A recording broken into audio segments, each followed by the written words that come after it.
ನಮಸ್ಕಾರ ವಿದ್ಯಾರ್ಥಿಗಳೇ, ಶುಭೋದಯ. ಕಳೆದ ತರಗತಿಯಲ್ಲಿ ನಾವು problems related to balance sheet ನೋಡ್ತಿದ್ವಿ. ಸೊ ಇವತ್ತು ಸಹ ಮತ್ತೊಂದು ಪ್ರಾಬ್ಲಮನ್ನು ನೋಡೋಣ.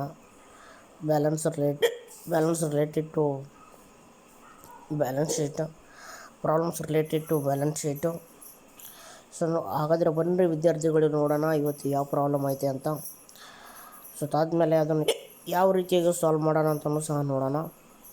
ಸೊ ಪ್ರಾಬ್ಲಮ್ ಫಸ್ಟ್ ರೀಡ್ ಮಾಡ್ತೀನಿ, ನೋಡ್ಕೊಳ್ರಿ.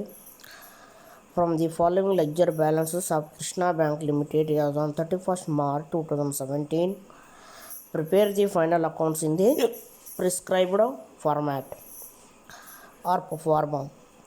Share capital 10,000 shares of rupees 100 is 10 lakh. Money at call on short notice 4 lakh. Statutory reserves 3,50,000. Cash on hand 3,25,000. Deposits 12,50,000. Cash at Reserve Bank of India 4,75,000. Borrowing from Canara Bank 2,50,000. Investment 4,50,000. Interest on investment 9,000. Bills discounted and purchased 2,50,000. Cash credits, overdrafts and loans 7,50,000. Furniture less depreciation 60,000.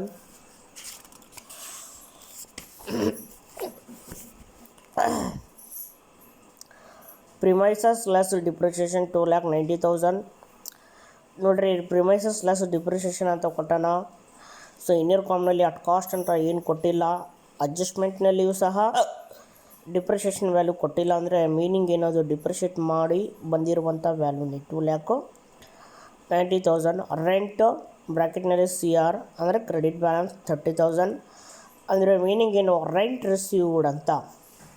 Okay, ಜ್ಞಾಪಕದಲ್ಲಿ rent received ಅಂತ. Next interest and discount 4 lakh. Commission in exchange 35,000. Interest and deposits etc. 1,85,000. Salary and allowances to staff 75,000. Auditor fees 5,000. Director fees 4,000. Non-banking assets 40,000. Income from non-banking assets 1,000. Depreciation 6,500. Stationery on hand 4,000. Advertisement 4,000. Postage and telegram 1,000. Other expenses 500. Adjustment ಬಂದು provide 10,000 for doubtful debts. Provide 5,000 for rebate bills discounted. Bills for collection amounted rupees 2 lakh. Acceptance and endorsement 1 lakh. ನೋಡಿರಿ, ಇವೆಲ್ಲ items ನೋಡಿದರೆ ನಮಗೆ ಒಂದು ಮಾಹಿತಿ ಗೊತ್ತಾಗ್ತೈತಿ. ಏನಂತ ಹೇಳಿದರೆ, so ಇದರಲ್ಲಿ ಎರಡು ಇನ್ಫಾರ್ಮೇಷನ್ ಕೂಡ ಕೊಟ್ಟಾರ. Profit and loss account information ಸಹ ಕೊಟ್ಟಾರ, ಬ್ಯಾಲೆನ್ಸ್ ಶೀಟ್ ಇನ್ಫಾರ್ಮೇಷನ್ ಸಹ ಕೊಟ್ಟಾರ. ಸೊ ಇಲ್ಲಿ ನಾವು ಎರಡೂ ಮಾಡಬೇಕಾಗ್ತೈತೆ, ಪ್ರಾಫಿಟ್ ಆ್ಯಂಡ್ ಲಾಸ್ ಅಕೌಂಟ್ ಆಮೇಲೆ balance sheet. So balance sheet ಮಾಡೋದಕ್ಕಿಂತ ಫಸ್ಟ್ ನಾವು ಏನು ಪ್ರಿಪೇರ್ ಮಾಡಬೇಕು, profit and loss account prepare ಮಾಡಬೇಕು. Profits and loss account prepare ಮಾಡಬೇಕಾದ್ರೆ 4 ಶೆಡ್ಯೂಲ್ 13, 14, 15 ಶೆಡ್ಯೂಲ್ಸು ಮಾಡಬೇಕು. 13ನಲ್ಲಿ ಯಾವ್ದು ಬರ್ತೈತೆ, 14ನಲ್ಲಿ ಯಾವ್ದು ಬರ್ತೈತೆ. ಸೊ ಪ್ರಾಬ್ಲಮ್ ನೋಡಿದರೆ ಗೊತ್ತಾಗ್ತೈತೆ ನೋಡ್ರಿ. ಕೆಲವೊಂದು items profit and loss account ಕೊಟ್ಟಾನ. ಸೊ ಅದರ ಪ್ರಕಾರವಾಗಿ ನಾವು ಸಾಲ್ವ್ ಮಾಡೋಣಂತೆ 1 by 1. ಸೊ ಹಾಗಾದರೆ ಬರೀ ವಿದ್ಯಾರ್ಥಿಗಳೇ ನೋಡೋಣ ಪ್ರಾಬ್ಲಮನ್ನು ಯಾವ ರೀತಿಯಾಗಿ ಸಾಲ್ವ್ ಮಾಡೋದಂತ. ಸೊ ನೋಡಿರಿ, ಫಸ್ಟು ನಾವು ಪ್ರಾಫಿಟ್ ಆ್ಯಂಡ್ ಲಾಸ್ ಅಕೌಂಟ್ ಮಾಡಬೇಕಾಗ್ತೈತೆ. So profit and loss account ಮಾಡಬೇಕಾದ್ರೆ so preparation of various schedules. Schedule number 13 interest on head. ಅದ್ರ ಕೆಳಗಡೆ ಏನು ಬರ್ತೈತೆ, ಇಂಟ್ರೆಸ್ಟ್ ಆ್ಯಂಡ್ ಡಿಸ್ಕೌಂಟ್ 4 lakh ಕೊಟ್ಟಾರ ಪ್ರಾಬ್ಲಮ್ನಲ್ಲಿ. ಇಂಟ್ರೆಸ್ಟ್ ಆ್ಯಂಡ್ ಇನ್ವೆಸ್ಟ್ಮೆಂಟ್ ಕೊಟ್ಟಾರ 9,000. ಟೋಟಲ್ ಬಂದು 4,09,000. ಅದೇ ರೀತಿಯಾಗಿ ಶೆಡ್ಯೂಲ್ ನಂಬರ್ 14 ಬಂದು ಅದರ್ ಇನ್ಕಮ್ಸು. ಸೊ ಅದರ್ ಇನ್ಕಮ್ಸ್ನಲ್ಲಿ ನಿಮಗೆ ಗೊತ್ತಿರ್ತೈತೆ ಕಮಿಷನ್ ಎಕ್ಸ್ಚೇಂಜ್ ಅದರಲ್ಲೇ ಬರ್ತೈತೆ 35,000. ಸೊ ಇಲ್ಲಿ ನೋಡಿರಿ ಒಂದು ಐಟಮ್ ಅವಾಗಲೇ ನಿಮಗೆ ಪ್ರಾಬ್ಲಮ್ ರೀಡ್ ಮಾಡಬೇಕಾದ್ರೆ ಹೇಳ್ತಿದ್ದೆ, ರೆಂಟ್ ಬ್ರ್ಯಾಕೆಟ್ನಲ್ಲಿ CR ಅಂತ ಕೊಟ್ಟಾರ 30,000. ಸರ್ ಇನ್ನೊಂದು ರೆಂಟ್ ಬರ್ತೈತಲ್ಲ ಸರ್, ರೆಂಟ್ ಟ್ಯಾಕ್ಸಸ್ ಲೈಟಿಂಗ್, ಅದು ಆಪ್ರೇಟಿಂಗ್ ಎಕ್ಸ್ಪೆನ್ಸಸ್ ಅದು. ಬಟ್ ಇಲ್ಲಿ ನೋಡಿರಿ ಬರೀ CR ಅಂತ ಅಷ್ಟೇ ಕೊಟ್ಟಾನ. ಅದು ಏನಾಗ್ತೈತೆ, ಎಕ್ಸ್ಪೆನ್ಸಸ್ ಆಗಲ್ಲ, ಇನ್ಕಮ್ ಆಗ್ತೈತೆ. ಸೊ ಇದು ಚೆನ್ನಾಗಿ ನೆನಪಿಟ್ಕೊಳ್ರಿ. ರೆಂಟ್ ಕ್ರೆಡಿಟ್ ಬ್ಯಾಲೆನ್ಸ್ ಅಂತ ಕೊಟ್ಟರೆ ರೆಂಟ್ ರಿಸೀವ್ಡ್ ಅಂತ. ಸೊ ಅದು ಯಾವುದೇ ಇನ್ಕಮ್ ಆಗ್ತೈತೆ. ಅದರ್ ಇನ್ಕಮ್ನಲ್ಲಿ ತೋರಿಸ್ತೀವಿ ನಾವು 30,000. ಅದೇ ರೀತಿಯಾಗಿ income from non banking assets ಐತೆ ನೋಡ್ರಿ. ಇಲ್ಲಿ income from non banking assets 1,000. It is also other kind of a income ಅಂತ ಕನ್ಸಿಡರ್ ಮಾಡ್ತೀವಿ. So total 66,000. ಅದಾದಮೇಲೆ schedule number 15 interest expended. Interest and deposits ಕೊಟ್ಟಿರೋ ಪ್ರಾಬ್ಲಮ್ನಲ್ಲಿ 1,85,000. Next schedule number 16 operating expenses. Operating ಎಕ್ಸ್ಪೆನ್ಸ್ನಲ್ಲಿ ಯಾವ ಐಟಮ್ಸ್ ಬರ್ತಾವೆ ಅಂತ ನಿಮ್ಗೆ ಗೊತ್ತೈತೆ. Salary and allowances to staff, auditor fees, director fees, depreciation, advertisement, postage and Telegram, other expenses ಇವೆಲ್ಲ ಶೆಡ್ಯೂಲ್ ನಂಬರ್ 16 ಬರ್ತೈತೆ. ಸೊ ಟೋಟಲ್ ಮಾಡಿದರೆ 96,000. ಅದಾದಮೇಲೆ ಇನ್ನೊಂದಾಗಿ ಸಪ್ರೇಟಾಗಿ ಒಂದು ಹೆಡ್ ಪ್ರಿಪೇರ್ ಮಾಡ್ತೀವಿ. ಅದಕ್ಕೆ ನಾವು ಪ್ರಾವಿಷನ್ಸ್ ಆ್ಯಂಡ್ ಕಾಂಟಿಂಜೆನ್ಸೀಸ್ ಅಂತ ಕರಿತೀವಿ. ಸೊ ಬ್ಯಾಂಕ್ಸ್ ಏನಾದರೂ ಪ್ರಾವಿಷನ್ಸ್ ಮಾಡಿದರೆ ಅವೆಲ್ಲವೂ ಪ್ರಾವಿಷನ್ ಆ್ಯಂಡ್ ಕಾಂಟಿಂಜೆನ್ಸೀಸ್ನಲ್ಲಿ ಬರ್ತೈತೆ. ಸೊ ನೋಡಿರಿ, ಅಡ್ಜಸ್ಟ್ಮೆಂಟ್ನಲ್ಲಿ ಕೊಟ್ಟಾರ. Provision for doubtful debts 10,000, rebate and bill discounted 5,000, income tax 30,000. ಇವೆಲ್ಲ ಎಲ್ಲಿ ಬರ್ತಾವೆ ಅಂತ ಹೇಳಿದ್ರೆ ಶೆಡ್ಯೂಲ್ ಪ್ರಾವಿಷನ್ ಆ್ಯಂಡ್ ಕಾಂಟಿಂಜೆನ್ಸಿ ಅಲ್ಲಿ ಬರ್ತಾವೆ ನೋಡಿರಿ. Provision for bad debts 10,000, provision for rebate and bill discounted 5,000, provision for income tax 30,000. So ಏನೇ ಪ್ರಾವಿಷನ್ಸ್ ಹಾಕಲಿ ಅದು ಸಪ್ರೇಟ್ ಹೆಡ್ ಕೆಳಗಡೆ ತೋರಿಸ್ಬೇಕು. ಅದಕ್ಕೆ ನಾವು ಪ್ರಾವಿಷನ್ಸ್ ಆ್ಯಂಡ್ ಕಾಂಟಿಂಜೆನ್ಸಿ ಅಂತ ಕರಿತೀವಿ. ಶೆಡ್ಯೂಲ್ ನಂಬರ್ 16 ಆದಮೇಲೆ ಪ್ರಿಪೇರ್ ಮಾಡುವಂಥ ಒಂದು ಸಪ್ರೇಟ್ ಹೆಡ್. ಸೊ ಇದು ಶೆಡ್ಯೂಲ್ ನಂಬರ್ 13, 14, 15 ಆದಮೇಲೆ ನಾವು ಡೈರೆಕ್ಟಾಗಿ ಬ್ಯಾಲೆನ್ಸ್ ಶೀಟ್ ಮಾಡೋಣ. Profit and loss account prepare ಮಾಡೋಣ, ಫಾರ್ಮ್ಯಾಟ್ ಹಾಕೋಣ. ಸೊ ಫಸ್ಟು ಫಾರ್ಮ್ಯಾಟ್ ಹೆಡ್ ಬಂದು ಬ್ಯಾಂಕ್ ಹೆಸರಾಗಬೇಕು, Krishna bank limited. Profit and loss account for the year ending 31st March 2017. Particular schedules amount of repairs ಅಂತ ಬರ್ಕೊಡ್ರಿ ವಿದ್ಯಾರ್ಥಿಗಳೇ. ಸೊ ನೋಡಿರಿ, ಇಲ್ಲಿ ಪ್ರಾಫಿಟ್ ಆ್ಯಂಡ್ ಲಾಸ್ ಅಕೌಂಟ್ನಲ್ಲಿ ಎರಡೇ ಬರೋದು, ಒಂದು ಇನ್ಕಮ್ಸು, ಇನ್ನೊಂದು ಎಕ್ಸ್ಪೆಂಡಿಚರ್ಸು. ಸೊ ಇನ್ಕಮ್ಸ್ನಲ್ಲಿ ಏನು ಬರ್ತೈತೆ, schedule number 13, 14, interest earned 13, other incomes 14. So value ಸಹ ನಾವು ಹಾಕಿವಿ. ಸೊ ಶೆಡ್ಯೂಲ್ ನಂಬರ್ 13 ಬಂದು 4,09,000, 4,09,000 ಹಾಕಿವಿ. ಅದೇ ರೀತಿಯಾಗಿ ಶೆಡ್ಯೂಲ್ ನಂಬರ್ 15 ಬಂದು 66,000, 66,000 ಹಾಕಿವಿ. ಆ್ಯಡ್ ಮಾಡಿದ್ರೆ 4,75,000 ಬರ್ತದೆ. ಅದಕ್ಕೆ ನಾವು ಟೋಟಲ್ ಎ ಅಂತ ಕರಿಬೇಕು. Next expenditure, interest expanded, schedule number 15. So schedule number 15 ಬಂದು ನಮಗೆ ವ್ಯಾಲ್ಯೂ ಬಂದು 1,85,000, 1,85,000 ಸಹ ಬರ್ತೀವಿ. ಅದಾದಮೇಲೆ ನೆಕ್ಸ್ಟ್ ಬಂದು ನಮಗೆ operating expenses schedule number 16, 96,000. So ನೋಡಿರಿ, ಪ್ರಾವಿಷನ್ಸ್ ಆ್ಯಂಡ್ ಕಾಂಟಿಂಜೆನ್ಸೀಸ್ ಮಾಡಿವಿ. ಎಷ್ಟು ಬರ್ತೈತೆ 45,000. ಆ 45,000 ಸಹ ನಾವು ಹಾಕಿವಿ. ಜ್ಞಾಪಕರಲ್ಲಿ ವಿದ್ಯಾರ್ಥಿಗಳೇ, ಪ್ರಾವಿಷನ್ಸ್ಗೆ ಯಾವುದೇ ರೀತಿಯಾದಂಥ ಶೆಡ್ಯೂಲ್ಸ್ ಇರಲ್ಲ. ಬಟ್ ಅದು ಒಂದು ರೀತಿಯಲ್ಲಿ ಎಕ್ಸ್ಪೆನ್ಸಸ್ ಲಾಬಿಲಿಟೀಸ್ ಇದ್ದ ಹಾಗೆ, ಅದಕ್ಕಾಗಿ ಅದನ್ನು ನಾವು ಎಕ್ಸ್ಪೆನ್ಸಸ್ನಲ್ಲಿ ಆ್ಯಡ್ ಮಾಡಬೇಕು. ಸೊ ಟೋಟಲ್ ಮಾಡಿದ್ರೆ 3,26,000 ಬರ್ತೈತೆ. Net profit for the here A minus B 4,75,000 minus 3,26,000 ಮಾಡಿದರೆ ನಮಗೆ ಪ್ರಾಫಿಟ್ ಬರ್ತೈತೆ ಕರೆಂಟ್ ಇಯರ್ದು 1,49,000. ಸೊ ಇದರಲ್ಲಿ ಮತ್ತೆ ಏನಾದರೂ previous year profit, last year profit ಕೊಟ್ಟರೆ ಆ್ಯಡ್ ಮಾಡಬೇಕು, ಲಾಸ್ ಕೊಟ್ಟರೆ ಲೆಸ್ ಮಾಡಬೇಕು. ಸೊ ಈ ಪ್ರಾಬ್ಲಮ್ನಲ್ಲಿ ನಮಗೆ ಪ್ರೀವಿಯಸ್ ಇಯರ್ ಪ್ರಾಫಿಟ್ ಏನು ಕೊಟ್ಟಿಲ್ಲ, 1,49,000. ಅದಾದಮೇಲೆ ಲೆಸ್ ಅಪ್ರಾಪ್ರಿಯೇಷನ್ಸ್.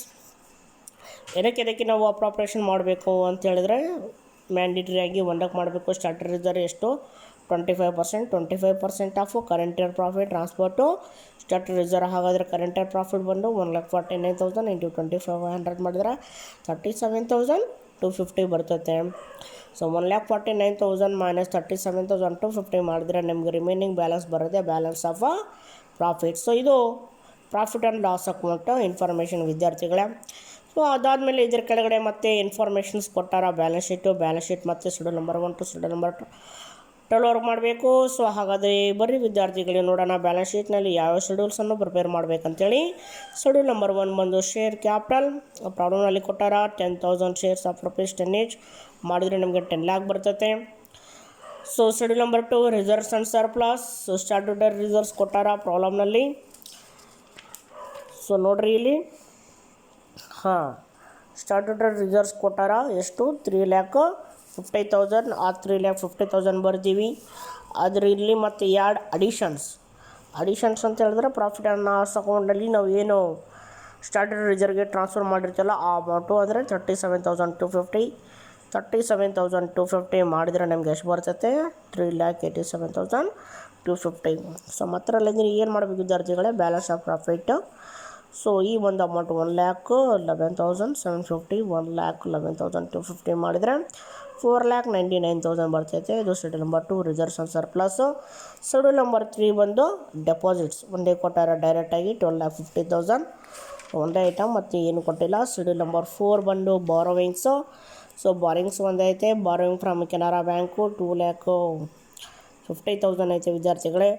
ಅದೇ ರೀತಿಯಾಗಿ schedule number 6 other liabilities and provisions, rebate and bills discounted. So ನೋಡಿರಿ ಇಲ್ಲಿ ಎಲ್ಲಿ ಕೊಟ್ಟಾರ ಐಟಮ್ಸ್ ಅಂತ ಹೇಳಿದ್ರೆ, ಸೊ ಅದು ಅಡ್ಜಸ್ಟ್ಮೆಂಟ್ನಲ್ಲಿ ಕೊಟ್ಟಾರ ರಿಬೇಟ್ ಆ್ಯಂಡ್ ಬಿಲ್ಸ್ ಡಿಸ್ಕೌಂಟೆಡ್ ಅಂತೇಳಿ. ಸೊ ಎಲ್ಲಿ ಬರ್ತೈತೆ ನೋಡಿರಿ ಇಲ್ಲಿ adjustment number 2 provide 5,000 for rebate and bills discounted. So ಇದು ನಿಮಗೆ ಗೊತ್ತಿರಬೇಕು, ಯಾವುದೇ ಒಂದು ಅಡ್ಜಸ್ಟ್ಮೆಂಟ್ ಐಟಮ್ ಎರಡು ಕಡೆಗೆ ನಾವು ಎಂಟರ್ ಮಾಡ್ತೀವಿ, ಅದಕ್ಕೆ ನಾವು ಕಾಂಟ್ರಾ ಎಂಟ್ರಿ ಅಂತ ನಾವು ಸಹ ಕರಿತೀವಿ. ಸೊ ಬಂದು ಇದು ಎಲ್ಲಿ ಬರ್ತದೆ ಅಂತ ಹೇಳಿದ್ರೆ ಪ್ರಾವಿಷನ್ಸ್ ಆ್ಯಂಡ್ ಕಾಂಟಿಂಜೆನ್ಸೀಸ್ನಲ್ಲಿ ಬರ್ತದೆ. ಸೊ ಶೆಡ್ಯೂಲ್ ನಂಬರ್ 16 ಆದಮೇಲೆ ಇಲ್ಲಿ ಪ್ರಾಫಿಟ್ ಆ್ಯಂಡ್ ಲಾಸ್ ಅಕೌಂಟ್ನಲ್ಲಿ, ಮತ್ತು ಬ್ಯಾಲೆನ್ಸ್ ಶೀಟ್ನಲ್ಲಿ ಎಲ್ಲಿ ಬರ್ತೈತೆ ಶೆಡ್ಯೂಲ್ ನಂಬರ್ 5ನಲ್ಲಿ ಬರ್ತದೆ ಅದರ್ ಲಯಬಿಲಿಟೀಸ್ ಆ್ಯಂಡ್ ಪ್ರಾವಿಷನ್ಸ್ನಲ್ಲಿ. ಅದೇ ತೋರಿಸಿ ನೋಡಿರಿ ನಾವು ರಿಬೇಟ್ ಆ್ಯಂಡ್ ಬಿಲ್ಸ್ ಡಿಸ್ಕೌಂಟೆಡ್ 5,000. ಅದಾದಮೇಲೆ ಪ್ರಾವಿಷನ್ ಫಾರ್ ಇನ್ಕಮ್ ಟ್ಯಾಕ್ಸ್, ಅಲ್ಲಿಯೂ ಸಹ ಪ್ರಾವಿಷನ್ ಕಾಂಟಿಂಜೆನ್ಸ್ನಲ್ಲಿ ಬ್ಯಾಲೆನ್ಸ್ ಪ್ರಾಫಿಟ್ ಆ್ಯಂಡ್ ಲಾಸ್ ಅಕೌಂಟ್ನಲ್ಲಿ ತೋರಿಸ್ತೀವಿ, ಮತ್ತು ಬ್ಯಾಲೆನ್ಸ್ ಶೀಟ್ನಲ್ಲಿ ಎಲ್ಲಿ ತೋರಿಸ್ತೀವಿ ಅಂತ ಹೇಳಿದರೆ ಯಾವುದೇ ಪ್ರಾವಿಷನ್ಸ್ ಆಗಲಿ ಸೊ ಶೆಡ್ಯೂಲ್ ನಂಬರ್ 5ನಲ್ಲಿ ತೋರಿಸ್ತೀವಿ. ನೋಡಿರಿ ಇಲ್ಲಿ adjustment number C provide 30,000 for income tax ಅಂತೈತೆ. ಅದೇ ಇನ್ಕಮ್ ಟ್ಯಾಕ್ಸು ಅಮೌಂಟನ್ನು ಇಲ್ಲಿ ತೋರಿಸ್ತೀವಿ 30,000, ಟೋಟಲ್ ಬಂದು 35,000. ಅದಾದಮೇಲೆ ಶೆಡ್ಯೂಲ್ ನಂಬರ್ 6 ಬಂದು cash and balance with RBI, cash in hand, cash at reserve bank of India 4,75,000, total ಮಾಡಿದರೆ 8 lakh ಬರ್ತೈತೆ. ಅದಾದಮೇಲೆ schedule number 7 balances with other banks, money at call and short notice ಒಂದೇ item ಕೊಟ್ಟಾರ ಡೈರೆಕ್ಟಾಗಿ 4 lakh. ಅದಾದಮೇಲೆ schedule number 8 investment ಕೊಟ್ಟಾರ ಡೈರೆಕ್ಟಾಗಿ investment ಅಂತ ಕೊಟ್ಟಾರ 4,50,000. ಶೆಡ್ಯೂಲ್ ನಂಬರ್ 9 ಬಂದು ಅಡ್ವಾನ್ಸಸ್ನಲ್ಲಿ 2 ಐಟಮ್ಸ್ ಬರ್ತಾವೆ, bills discounted and purchased, cash credits old offs and loans, total ಮಾಡಿದರೆ 10 lakh ಬರ್ತದೆ. Less provision for doubtful debts and bad debts. So ಏನಾದರೂ ನಿಮಗೆ ಪ್ರಾಬ್ಲಮ್ನಲ್ಲಿ ಬ್ಯಾಡ್ ಡೆಟ್ಸ್ ಅಥವಾ ಡೌಟ್ಫುಲ್ ಡೆಟ್ಸು ಕೊಟ್ಟರೆ ಅದು ಶೆಡ್ಯೂಲ್ ನಂಬರ್ 9 ಅಡ್ವಾನ್ಸಸ್ನಲ್ಲಿ ಲೆಸ್ ಮಾಡಬೇಕು. ಸೊ ಇಲ್ಲಿ 10,000 rupees ಡೌಟ್ಫುಲ್ ಡೆಟ್ಸ್ ಕೊಟ್ಟಾರ, ಅದನ್ನು ಸಹ ಇಲ್ಲಿ ನಾವು ಲೆಸ್ ಮಾಡಬೇಕಾಗ್ತದೆ. ಸೊ ಅಲ್ಲಿ ಪ್ರಾವಿಷನ್ಸ್ಗಳಿಗೆ ತೋರಿಸ್ತೀವಿ ಪ್ರಾಫಿಟ್ ಆ್ಯಂಡ್ ಲಾಸ್ ಅಕೌಂಟ್ನಲ್ಲಿ. ಸೊ ಬ್ಯಾಲೆನ್ಸ್ ಶೀಟ್ನಲ್ಲಿ ಅಡ್ವಾನ್ಸಸ್ ಕೆಳಗಡೆ ಎಲ್ಲ ಅಡ್ವಾನ್ಸಸ್ ಆದಮೇಲೆ ಅದರಲ್ಲಿ ನಾವು ಡೌಟ್ಫುಲ್ ಡೆಟ್ಸ್ ಅಥವಾ ಬ್ಯಾಡ್ ಡೆಟ್ಸ್ ಕೊಟ್ಟರೆ ಲೆಸ್ ಮಾಡಬೇಕು. ಸೊ ಇಲ್ಲಿ ಪ್ರಾವಿಷನ್ ಫಾರ್ ಡೌಟ್ಫುಲ್ ಡೆಟ್ಸ್ ಬಂದು 10,000 ಲೆಸ್ ಮಾಡಿದರೆ ನಮಗೆ ರಿಮೈನಿಂಗ್ ಬ್ಯಾಲೆನ್ಸ್ ಬರೋದೆ 9,90,000. ಸೊ ಇದು ಶೆಡ್ಯೂಲ್ ನಂಬರ್ 9 ಅಡ್ವಾನ್ಸಸ್. ಸೊ ಅದೇ ರೀತಿಯಾಗಿ ಶೆಡ್ಯೂಲ್ ನಂಬರ್ 10 ಬಂದು fixed assets, furniture less depreciation. ಅವರೇ ಎಲ್ಲ ಡಿಪ್ರಿಷಿಯೇಟ್ ಮಾಡಿ ಡೈರೆಕ್ಟಾಗಿ ವ್ಯಾಲ್ಯೂ ಕೊಟ್ಬಿಟ್ಟಾರ, ಡಿಪ್ರಿಷಿಯೇಟ್ ಅಮೌಂಟ್ ಕೊಟ್ಟಿಲ್ಲ. ಡಿಪ್ರಿಷಿಯೇಟ್ ಮಾಡಿದ್ಮೇಲೆ ಬರುವಂತಹ ವ್ಯಾಲ್ಯೂನೇ ಕೊಟ್ಬಿಟ್ಟಾರ 60,000. ಪ್ರಿಮೈಸಸ್ ಲೆಸ್ ಡಿಪ್ರಿಷಿಯೇಷನ್ ಟೋಟಲ್ ಮಾಡಿದ್ರೆ 3,50,000. Next schedule number 11 other assets. ಇಲ್ಲಿ ಅದರ್ ಅಸೆಟ್ಸ್ ಇಲ್ಲಿ ಎರಡು ಕೊಟ್ಟಿರೋದು ನಿಮ್ಮ ಪ್ರಾಬ್ಲಮ್ನಲ್ಲಿ. ಸೊ ಒಂದು ನಾನ್ ಬ್ಯಾಂಕಿಂಗ್ ಅಸೆಟ್ಸ್ ಅಂತ ಕೊಟ್ಟಾರ, ಸೊ ಇನ್ನೊಂದು ಸ್ಟೇಷ್ನರಿ ಆನ್ ಹ್ಯಾಂಡ್ ಅಂತ ಕೊಟ್ಟಾರ. 2 ಐಟಮ್ ಬರೋದು ನಿಮಗೆ. ಸೊ ಸ್ವಲ್ಪ ನೋಡ್ಕೊಳ್ರಿ, ಬಹಳ ಹುಷಾರಾಗಿರ್ರಿ. ಯಾವುದು ನಿಮಗೆ ಭಾಳ ಇಂಪಾರ್ಟೆಂಟ್ ಇದೆ ಶೆಡ್ಯೂಲ್ ನಂಬರ್ 5, ಶೆಡ್ಯೂಲ್ ನಂಬರ್ 9 ಮತ್ತು ಶೆಡ್ಯೂಲ್ ನಂಬರ್ 12. ಸೊ ಇದರಲ್ಲಿ ನಿಮಗೆ ಐಟಮ್ಸ್ ಕನ್ಫ್ಯೂಸ್ ಆಗ್ತಾವ, ಅದಕ್ಕಾಗಿ ನೀವು ಕರೆಕ್ಟಾಗಿ ನೋಡ್ಕೊಂಡು ಹೋಗ್ರಿ ಯಾವ ಐಟಮ್ಸ್ ಯಾವ ಶೆಡ್ಯೂಲ್ ಕೆಳಗಡೆ ಬರ್ತಾವೆ ಅಂಥೇಳಿ. ಸೊ ಇಲ್ಲಿ ಶೆಡ್ಯೂಲ್ ನಂಬರ್ 11 ಟೋಟಲ್ ಮಾಡಿದ್ರೆ 44,000. Schedule number 12 contingent liability, acceptance endorsement, ಅದು ಅಡ್ಜಸ್ಟ್ಮೆಂಟ್ನಲ್ಲಿ ಇರ್ತೈತೆ ನೋಡ್ಕೊಳ್ರಿ. Acceptance and endorsement schedule adjustment number 1 lakh ಅಂತ ಬರ್ತೀವಿ. ಇದರ ಜ್ಞಾಪಕ ಇರಲಿ ವಿದ್ಯಾರ್ಥಿಗಳೇ.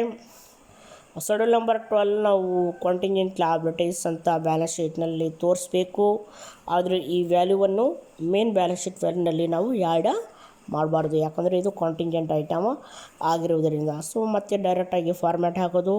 ಬ್ಯಾಂಕ್ ಹೆಸರು ಮತ್ತು Krishna bank limited, balance sheet as on 31st March 2017, particulars, schedules, amount. ಡೈರೆಕ್ಟಾಗಿ ಫಸ್ಟ್ ನೀವು ಇದು ಬಡ್ಕೊಂಡ್ಬಿಡ್ರಿ, capital and liabilities. Share capital schedule number 1, reserves surplus 2, deposits 3, borrowings 4, other liabilities and provisions 5. Next assets cash and balance with RBI, balances with other banks, investment advances. So ಈ ರೀತಿಯಾಗಿ ಎಲ್ಲ ನೀವು schedules ಎಲ್ಲ ಬರ್ಕೊಂಡು numbers ಎಲ್ಲ ಹಾಕ್ಕೊಂಡ್ಬಿಟ್ರೆ ನಾವು ಈಸಿಯಾಗಿ posting ಮಾಡ್ಬೋದು. ಯಾಕಂದರೆ ಎಲ್ಲ ಆಲ್ರೆಡಿ ನೀವು ಕ್ಯಾಲ್ಕುಲೇಷನ್ ಮಾಡಿರ್ತೀವಿ. ಆ ಟೈಮ್ ನೋಡಿ ಎಷ್ಟು ಪೋಸ್ಟ್ ಮಾಡ್ಕೊತ ಹೋಗೋದು. ನೋಡಿರಿ, share capital schedule number 1. So share capital ಇಲ್ಲಿ ಐತಿ. ಶೆಡ್ಯೂಲ್ ನಂಬರ್ 1 ಪ್ರಿಪೇರ್ ಮಾಡಿವಿ. 4 ಲ್ಯಾಕ್ ಇಲ್ಲಿ 10 ಲ್ಯಾಕ್ ವ್ಯಾಲ್ಯೂ ತೋರಿಸ್ತೀವಿ. Next reserves and surplus schedule number 2. Reserves and surplus schedule number 2 total ಬಂದು 4,99,000. ಅದೇ ರೀತಿಯಾಗಿ deposits, borrowings, other liabilities and provisions schedule number 5. So schedule number 5 ಬಂದು total ನಮಗೆ 35,000. 35,000 ಹಾಕ್ತೀವಿ. ಟೋಟಲ್ ಮಾಡಿದರೆ ನಮಗೆ 30,34,000 ಬರ್ತೈತೆ. ಅದೇ ರೀತಿಯಾಗಿ assets cash and balance with RBI. ನೋಡಿರಿ, cash and balance with RBI schedule number 6 8 lakh ಬರ್ದೀವಿ. ಅದೇ ರೀತಿಯಾಗಿ balances with other banks, investment, advances. ನೋಡಿರಿ, ಅಡ್ವಾನ್ಸಸ್ ಬಂದು 9,90,000 ಐತೆ. ಸೊ ಆ 9,90,000 ಅನ್ನೋ ಅಮೌಂಟ್ಸ್ ನಾವು ಪ್ರೆಸೆಂಟ್ ಮಾಡೀವಿ. ಅದಾದಮೇಲೆ next fixed assets schedule number 10 value ಬಂದು 3,50,000. ಸೊ ನೆಕ್ಸ್ಟು ಅದರ್ ಅಸೆಟ್ಸ್ ಬಂದು 44,000. ಟೋಟಲ್ ಮಾಡಿದ್ರೆ 30,34,000. Contingent liabilities schedule number 12 1 lac bills for collection. ಅದಕ್ಕೆ ಯಾವುದೇ ರೀತಿಯ ಶೆಡ್ಯೂಲ್ಸ್ ಇಲ್ಲ. 2 ಲ್ಯಾಕ್ ರುಪೀಸ್. ಸೊ ಈ ರೀತಿಯಾಗಿ ವಿದ್ಯಾರ್ಥಿಗಳೇ, ಸೊ ಪ್ರಾಬ್ಲಮ್ನಲ್ಲಿ ಕೆಲವೊಂದು ಸಲ ನಿಮಗೆ ಇನ್ಫಾರ್ಮೇಷನ್ ಎರಡು ಕೊಟ್ಟಿರ್ತಾರೆ. ಅಂದರೆ ಬ್ಯಾಲೆನ್ಸ್ ಶೀಟ್ ಇನ್ಫಾರ್ಮೇಷನ್ ಕೊಟ್ಟಿರ್ತಾರೆ, profit and loss account information ಸಹ ಕೊಟ್ಟಿರ್ತಾರೆ. ಸೊ ಕರೆಕ್ಟಾಗಿ ನೋಡಿರಿ ವಿದ್ಯಾರ್ಥಿಗಳೇ, ನೋಡ್ಕೊಂಡು ಯಾವ ಐಟಮ್ಸು ಯಾವ ಕೆಳಗಡೆ ಬರ್ತೈತೆ ಅಂತ ನೋಡಿಕೊಂಡು ಕರೆಕ್ಟಾಗಿ ಪ್ರಾಬ್ಲಮನ್ನು ಸಾಲ್ವ್ ಮಾಡುವಂಥ ರೆಸ್ಪಾನ್ಸಿಬಿಲಿಟಿ ನಿಮ್ಮ ಮೇಲೆ ಇರ್ತೈತೆ. ಸೊ ಆಲ್ಮೋಸ್ಟ್ ಆಲ್ ನಿಮಗೆ ಸಾಕಷ್ಟು ಒಂದು ಪ್ರಾಬ್ಲಮ್ಸು ಪ್ರಾಕ್ಟೀಸ್ ಮಾಡಿಸೀವಿ ಅಂತ ತಿಳ್ಕೊತೀನಿ. ಇಷ್ಟು ಪ್ರಾಬ್ಲಮ್ಸ್ ಸಾಕಂತ ತಿಳ್ಕೊತೀನಿ. ಸೊ ಮತ್ತೆ ನಿಮಗೆ ಏನಾದರೂ ಇನ್ನೂ ಹೆಚ್ಚಿನ ಪ್ರಮಾಣದಲ್ಲಿ ಇನ್ನೂ ಮಾಹಿತಿ ಬೇಕಾಗಿದ್ದರೆ, ಇನ್ನೂ ಹೆಚ್ಚಿನ ಪ್ರಾಬ್ಲಮ್ ಬೇಕಾಗಿದ್ದರೆ ಮತ್ತೆ ನೋಡೋಣಂತೆ ಮುಂದಿನ ತರಗತಿಗಳಲ್ಲಿ ಇನ್ನು ಸವಿಸ್ತಾರವಾಗಿ ನೋಡೋಣಂತೆ ವಿದ್ಯಾರ್ಥಿಗಳೇ.